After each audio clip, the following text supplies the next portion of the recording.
Bonjour, bonjour, j'espère que vous allez bien. Je vous retrouve avec un fond tout blanc derrière moi et une dégaine pas folichonne. Je suis en train de faire de la peinture dans mon bureau, mais je ne vous en montre pas plus parce qu'il y aura une vidéo dédiée à mon bureau qui arrivera probablement la semaine prochaine quand vous verrez celle-ci. Là, il est 10h30, 11h, quelque chose comme ça, et c'est l'heure de la collation matinale. Donc je me suis dit qu'on allait collationner ensemble, voilà, inventons des verbes. J'ai pas envie de chaud ce matin, donc je pense que je vais juste me faire un bol de fruits avec un petit yaourt. Ça va être bien. Voilà, donc j'ai juste mis une demi-mangue que j'ai coupée en dés, des rondelles de kiwi, breton les kiwis s'il vous plaît, des dattes mazzafati et des noix de pécan. Voilà, et je vais manger ça avec un petit yaourt au lait d'amande saveur caramel de la nouvelle gamme gourmand et végétal de la marque Andros dont on entend parler un petit peu partout. Je ne l'ai pas encore goûtée, celle-ci, cette saveur-là. Donc on va voir ce que ça donne. Et pour les dattes et les noix, elles viennent du site Coro avec qui je travaille régulièrement. Bon, certes, elles sont emballées, mais elles ont le mérite d'être entre guillemets raisonnables au niveau du prix parce que les noix de pécan en vrac près de chez moi, c'est juste complètement inaccessible en fait. En ce moment, à chaque fois que je prends ma petite collation matinale, je me fais en même temps une séance avec mon tapis champ de fleurs dont je vous ai parlé dans une vidéo qui date, hein. Ça doit être une vidéo d'il y a 2 ans à peu près. Je vous la remettrai dans le petit i si jamais ça vous intéresse. C'est un tapis avec plein de petites fleurs comme ça, d'où le nom, champ de fleurs, et qui reproduit entre guillemets, on va dire les effets de l'acupuncture.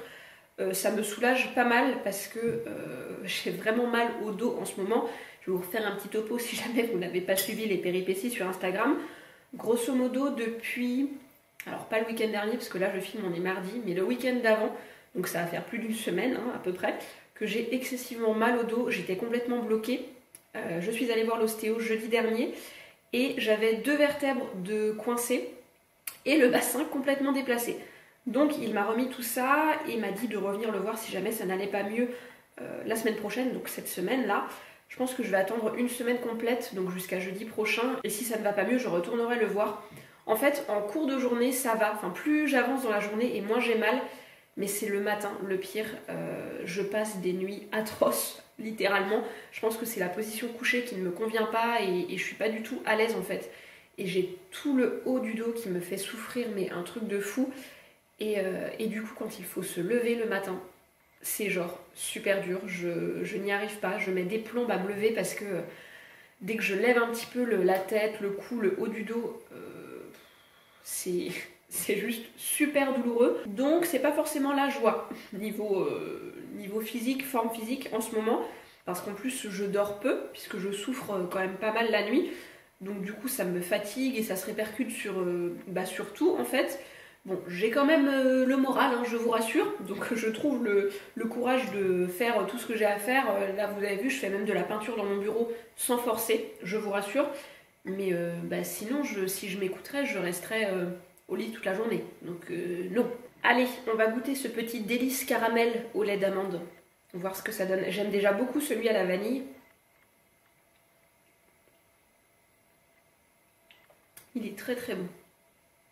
Pas trop sucré. Il a un petit goût de biscuit au caramel. Il est vraiment vraiment sympa. Alors après moi je vous l'ai déjà dit je crois, je n'ai jamais mangé de yaourt au lait de vache. Et du coup c'est vrai que j'ai pas forcément de point de comparaison.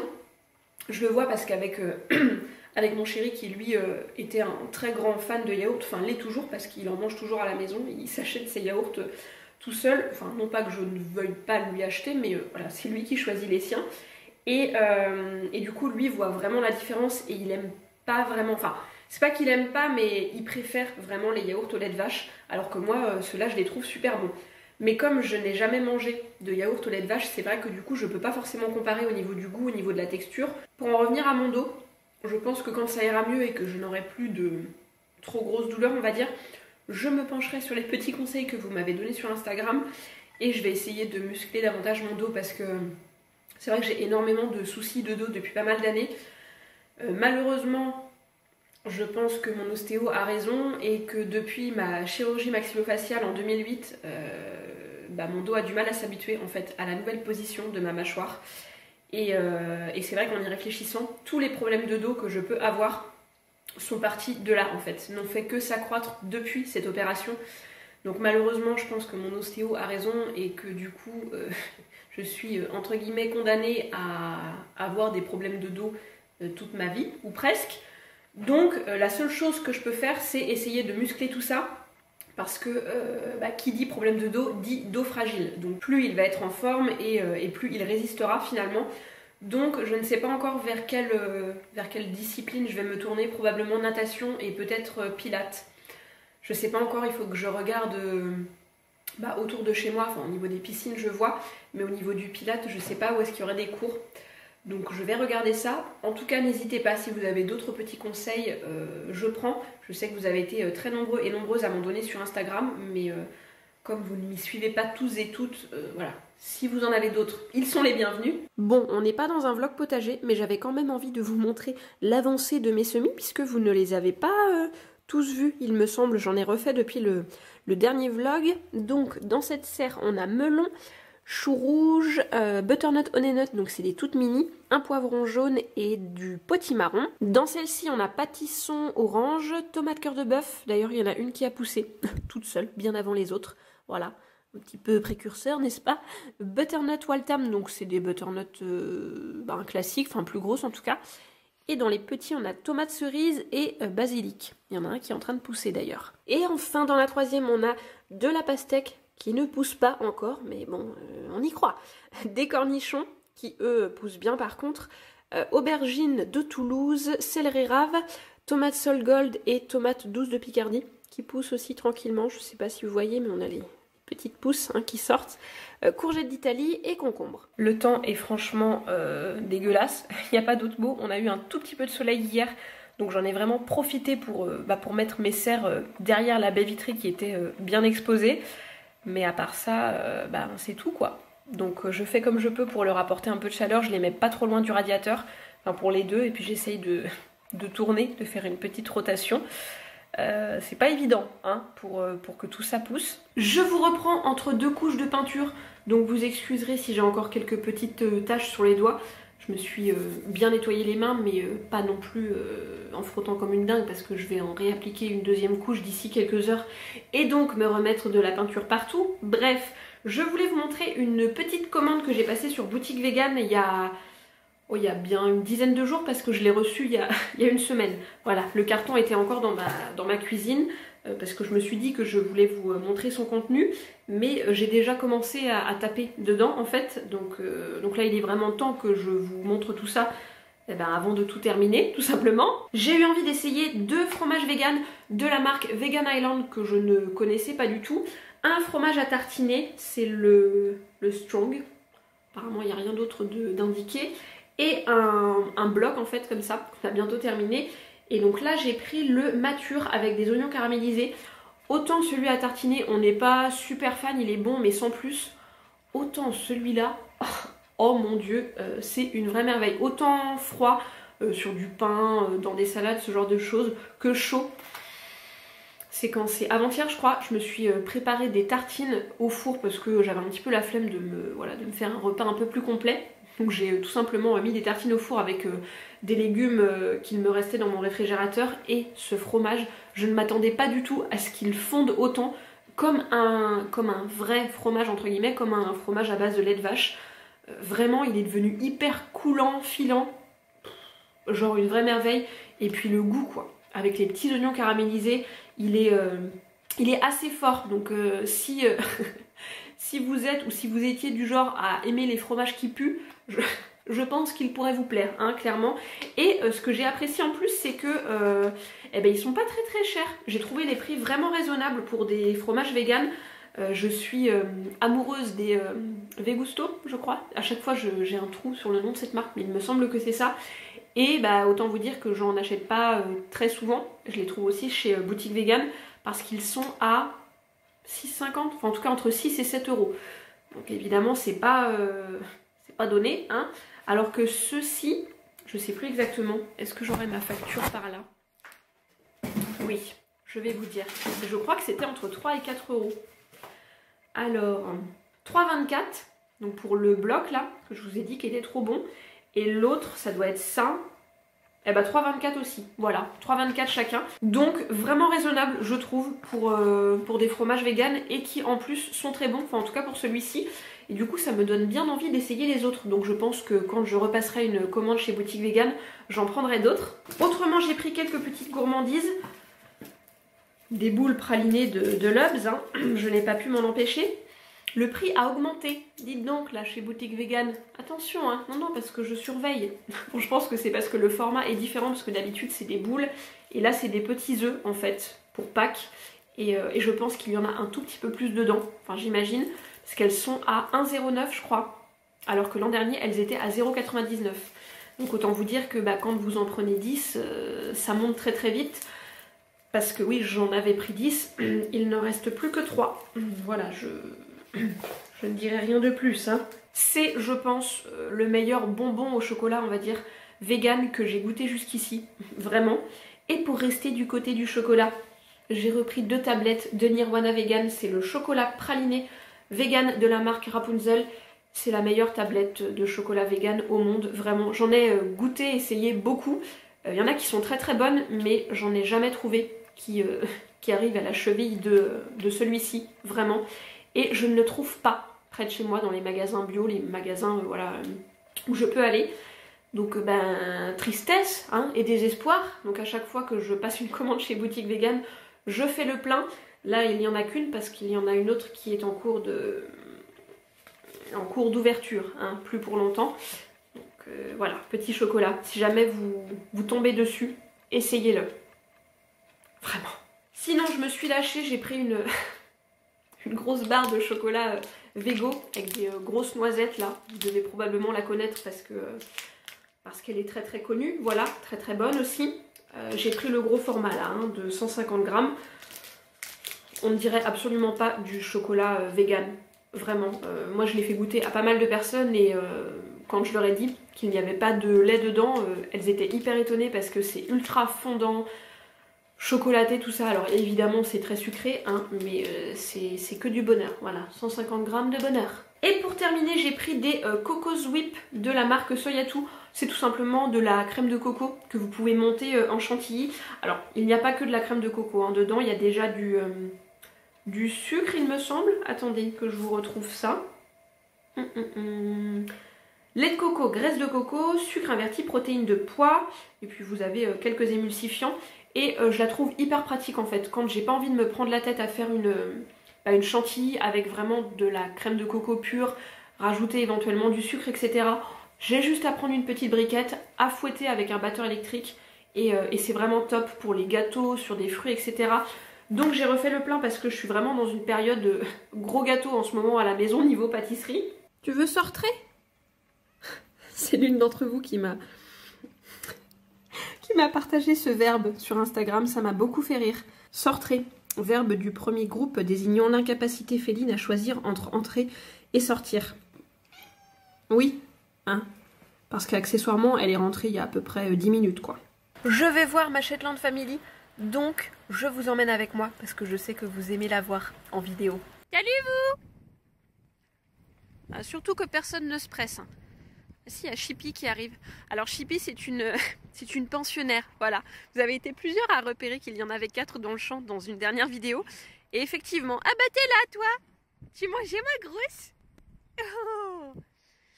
Et donc oui, elle a pouliné il y a quelques mois et le temps que son petit soit sevré, elle est chez nous, voilà, donc ce n'est pas la nôtre. Bon, je me suis mise dans leur cabane, comme ça vous m'entendrez bien, n'est-ce pas, malgré le vent. Petit récapitulatif, parce que je sais qu'il y a certaines personnes qui sont arrivées il y a quelques semaines, quelques mois, et du coup qui me posent pas mal de questions sur notre Shetland Family. Donc la première qu'on a adoptée, c'est Flicka, qui est juste ici. C'est un petit peu la star, hein. Il faut qu'il n'y en ait que pour elle. Elle ne supporte pas qu'on caresse les autres avant, quand on rentre dans le champ. Qu'on les caresse trop longtemps non plus. Hein. Il faut vraiment qu'on soit là pour elle. Voilà, elle est très possessive et très exclusive. Ça va ma grosse? Oui, c'est aussi la plus goulue. Hein. Voilà. Bon, de toute façon, d'une manière générale, les poneys et encore plus les Shetland ont sans arrêt le nez par terre. Ce sont de gros goulus, mais elle encore plus. Voilà Princesse qui arrive. Hein, Princesse? Oui! La deuxième qu'on a adoptée pour tenir compagnie à Flicka. Alors elle, c'est une vieille mémère. On l'a adoptée, elle avait 19 ans.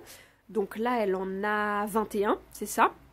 Et du coup, bah, c'est la patronne, hein, parce que la primeur de l'âge, hein, voilà, c'est moi la plus vieille. Donc c'est moi qui commande. De temps en temps, Flicka se prend des petits coups, hein, parce que, bah voilà, encore une fois, c'est elle qui commande. Donc comme quoi la taille ne fait pas tout, hein, parce que Princesse est très très petite. Je sais pas si vous vous rendrez compte par rapport à Flicka, mais en tout cas, elle est bien plus petite que Flicka.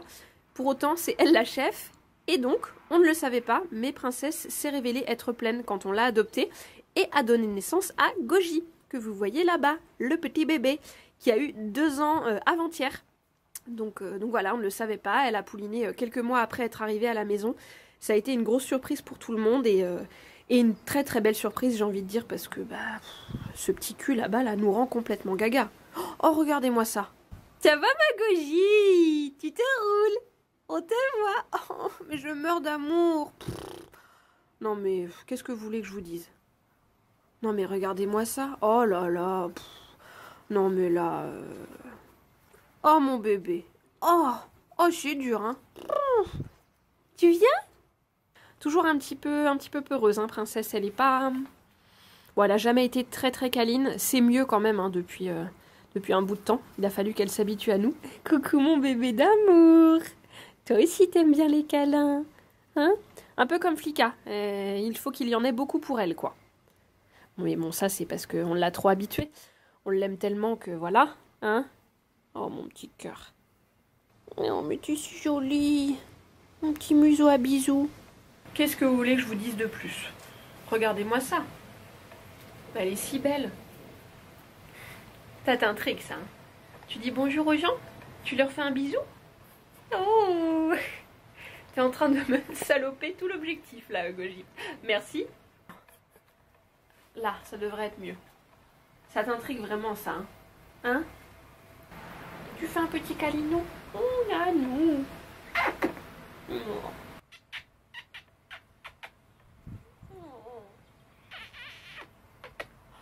J'adore le rôdeur.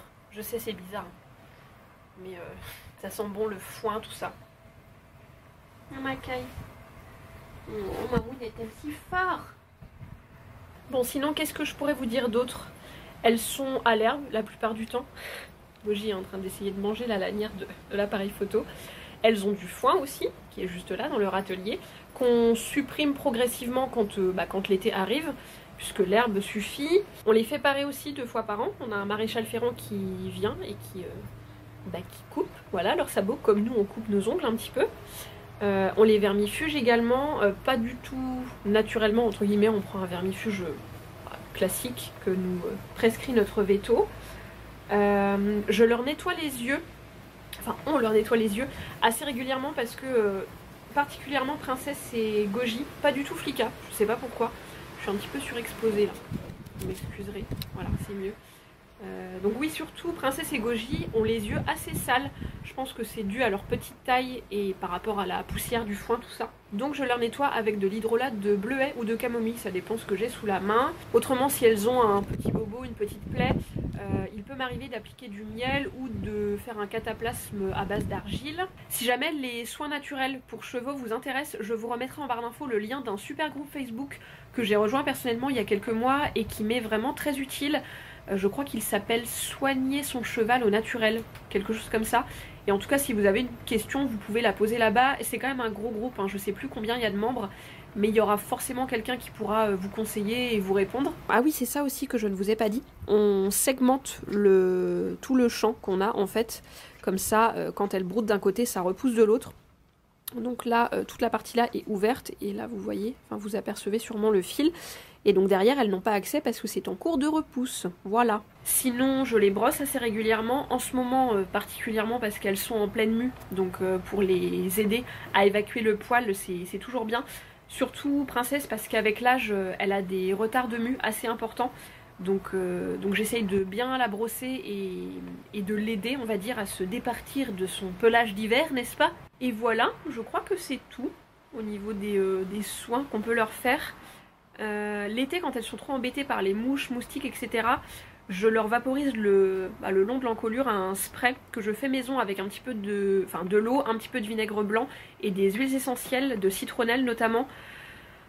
Déjà, elle n'aime vraiment pas ça, et surtout c'est pas suffisamment efficace. Ça l'est sur le moment, mais il faudrait que je réitère l'application quasiment toutes les heures pour qu'elle ne soit vraiment pas embêtée. Et le truc c'est que comme ce sont des Shetland vraiment de très petite taille, les espèces de masques qu'on peut trouver pour protéger la tête des chevaux contre les insectes et les mouches, notamment en été, ça ne leur va pas en fait, voilà, leur tête est trop petite. Donc j'avais trouvé une espèce de rangée de franges qui était plutôt efficace parce que du coup quand elle secoue la tête ça fait partir les mouches, mais ça nous embête vraiment parce que c'est quelque chose qui s'accroche au licol. Et nous les nôtres, vous l'avez vu, elles n'ont pas de licol à part quand on part en balade. Donc je n'ai toujours pas de solution. Donc si jamais vous avez une solution un peu naturelle contre les mouches et les moustiques en été, je suis preneuse. Sur ces bonnes paroles, je vais vous laisser avec le soleil qui pointe le bout de son nez, n'est-ce pas? J'espère que cette vidéo vous aura plu, que vous en aurez appris davantage sur la Shetland Family. Je vous embrasse bien fort. Oh, j'ai un coup la tête. Et je vous dis à bientôt. Salut!